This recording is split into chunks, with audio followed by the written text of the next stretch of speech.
Hello everyone, welcome back to my YouTube channel 24 fun story. कैसे हैं आप सब? आई होप अच्छे होंगे। चलिए शुरू करते हैं आज की कहानी, इल्ज़ाम बहू पर, पार्ट 4।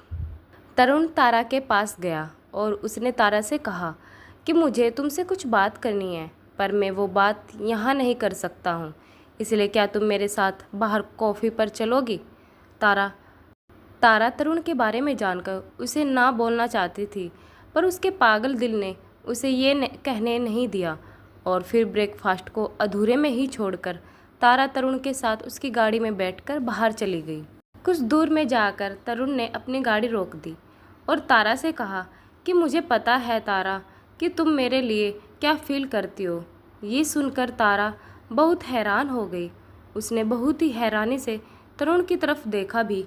तभी तरुण ने कहा कि इतना हैरान मत हो, जिस दिन तुम मेरे बारे में पता करते मेरी क्लास तक आ पहुंची थी, जिस लड़के से तुमने ये कहा था कि मैं तुम्हें नोट्स देने वाला हूँ, वो मेरा दोस्त था और तुम्हारे जाने के बाद ही उसने मुझे तुम्हारे बारे में बताया कि तुम मुझसे वहाँ मिलने आई थी। साथ ही उसने मुझे ये भी बताया कि जब तुम मुझसे मिलने आई थी तब तुम्हारे चेहरे की चमक अलग ही थी, पर जब तुम लौट कर वापस गई तो तुम्हारी आंखों में आंसू थे। मुझे समझने में देर नहीं लगी कि तुमने उस दिन क्या देखा, तुम्हारी ये हालत क्यों हुई। मैं उस दिन से तुमसे बात करना चाहता था, पर तुम एक हफ्ते से कॉलेज ही नहीं आ रही थी और अब मुझसे कंट्रोल नहीं हुआ। मैं कॉलेज के रजिस्टर से तुम्हारा एड्रेस निकाल कर यहाँ तुम्हारे हॉस्टल में तुमसे मिलने चला आया।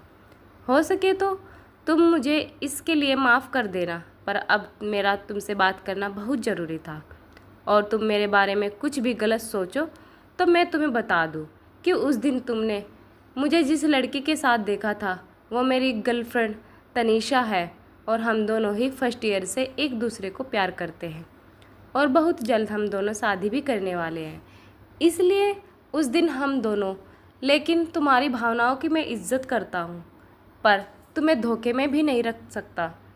तनीषा को मैं धोखा दे नहीं सकता, इसलिए मैं तुम्हें अपना जीवन साथी तो नहीं, पर हाँ तुम्हें अपनी दोस्त ज़रूर बना सकता हूँ, जो हर रोज़ तुमसे कैंटीन में मिलेगा, लेकिन तुम अगर इसके लिए तैयार हो तो। तारा को तरुण की अपनी गर्लफ्रेंड के लिए ऐसी ईमानदारी देखकर वह बहुत खुश हुई कि तरुण ने सच जानने के बाद भी मुझे अपना दोस्त बनाना चाहा। इससे उसने मेरी भावनाओं का सम्मान किया और मेरे सच जानने के बाद वो अपनी गर्लफ्रेंड के लिए लॉयल रहे, उसे भी धोखा नहीं दिया। उफ, तरुण की यही बात तो मेरे दिल को जीत लेती है। पर तरुण अगर मेरी दोस्ती के लिए इतना लॉयल है तो मुझे भी ये दोस्ती अपनी पूरी शिद्दत से निभानी होगी, बिना अपने मन में तरुण के लिए कोई भी फीलिंग्स लाए। तारा बहुत देर तक अपने मन की उलझनों में खोई रही और तरुण ने जवाब ना पाकर तारा को से कहा तुरंत तारा से कहा कि तुम्हारी इस खामोशी का मैं क्या मतलब समझूं। तारा ने कहा कि मैं अपना जवाब देने से पहले आपसे एक सवाल पूछना चाहती हूँ, अगर आप बुरा न माने तो। तरुण ने कहा हाँ बोलो। तारा ने कहा कि हमारी इस दोस्ती से आपकी गर्लफ्रेंड को कोई दिक्कत नहीं होगी ना, क्योंकि मेरे दिल में जो कुछ भी है वो मैं ख़त्म नहीं कर सकती, पर हाँ मैं उसे काबू में ज़रूर कर सकती हूँ, आपसे दोस्ती कर सकती हूँ। तरुण को भी तारा की ये ईमानदारी देखकर बहुत अच्छा लगा और उसने कहा कि अरे नहीं, मेरी जान बहुत समझदार है और तुम ही नहीं, मेरी बहुत सी दोस्त है और सबसे बड़ी बात वो मुझ पर भरोसा करती है, तो उसे कोई दिक्कत नहीं होगी। तभी तारा ने कहा कि मुझे ये दोस्ती मंजूर है। ये सुनकर तरुण और तारा दोनों के चेहरे पर स्माइल आ गई और फिर दोनों साथ में ही कॉलेज के लिए निकल गए। अब तारा को तरुण से अपना प्यार तो नहीं मिला, पर हाँ एक दोस्त ज़रूर मिल गया था और तारा इसी बात पर खुश थी। तरुण और तारा की दोस्ती का सिलसिला चलने लगा और रोज़ ही तरुण तारा को कैंटीन पर मिलने लगा। दोनों ही अपनी क्लास लेने से पहले साथ में ब्रेकफास्ट करते थे। इस बीच तारा ने कई बार तरुण को उसकी गर्लफ्रेंड तनीषा के साथ देखा, पर अब तारा ने सच्चाई को अपना लिया था, खुद को भी संभाल लिया था। कई बार तारा ने तरुण से तनीषा से मिलने के लिए भी कहा, पर तरुण हमेशा ही तारा को यही जवाब देता कि तनीषा की ज़िंदगी में बहुत से काम हैं जिनमें वो व्यस्त रहती है, इसलिए उसके पास टाइम निकालना बहुत मुश्किल होता है।